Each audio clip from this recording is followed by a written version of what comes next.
Hello friends, ఈరోజు మనమండి ఒక super powder అండి. ఇది వచ్చి గ్రీన్ చిల్లీ పౌడర్. చాలా అంటే చాలా ఎమ్మిగా ఉంటుంది మన కర్రీస్లోకి, మరి మన ఫ్రైస్లోకి.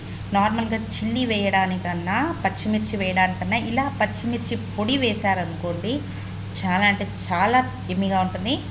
మరి ఇప్పుడు ఎలా చేయాలని లెట్స్ స్టార్ట్. చూడండి, ఇక్కడ నేను ఒక హాఫ్ కేజీ వరకు గ్రీన్ చిల్లీస్ తీసుకున్నానండి. ఇవి మంచి కారంగా ఉన్నాయి. ఇప్పుడు ఏం చేయండి, వీటి మీద ఉన్న ఈ తొడిమ అనేది తీసేసి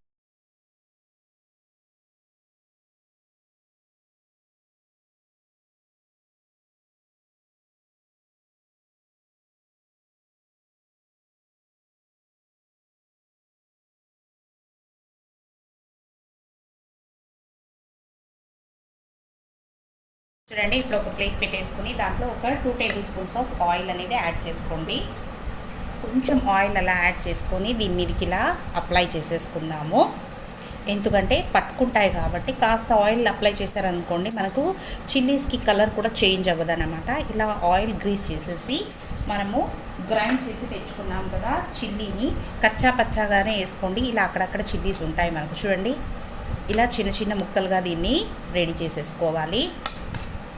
మీరు చేతితో కట్ చేసేటట్టుంటే చేయండి, ఎందుకంటే చేతితో చేయలేము కాబట్టి చాలా మండుతాయి కాబట్టి నేను మిక్సీకి వేసుకున్నాను. మీకు కావాలంటే మీరు చేతితో కూడా కట్ చేసేసుకోవచ్చు చిన్న చిన్న ముక్కలుగా. ఇలా రెడీ చేసుకున్న వీటిని ఒక 3 డేస్ వరకు ఖచ్చితంగా ఎండలో పెట్టేయాలి.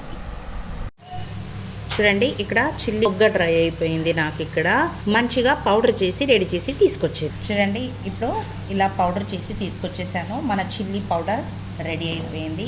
చాలా అంటే చాలా ఎమ్మిగా ఉంటుందండి. నార్మల్గా మనం వేసే చిల్లీ కన్నా ఇలా గ్రీన్ చిల్లీ పౌడర్ వేసి మనం కర్రీస్ కానీ ఫ్రైస్ కానీ చేసామంటే చాలా ఎక్సలెంట్గా ఉంటుంది. చాలా ఈజీ అన్నమాట. మనకు కాస్త బరకగానే ఇలా వేసుకున్నాం అనుకోండి, చాలా ఎమ్మిగా ఉంటుంది. మరి నచ్చిందా మీకు కూడా? అయితే మీరు కూడా ఒకసారి తప్పకుండా ట్రై చేయండి. మీకు ఎలా వచ్చిందో నాకు కమెంట్లో చెప్పండి. నా ఛానల్ని సబ్స్క్రైబ్ చేసుకోండి. This is learn is with Geeta. Thank you for watching.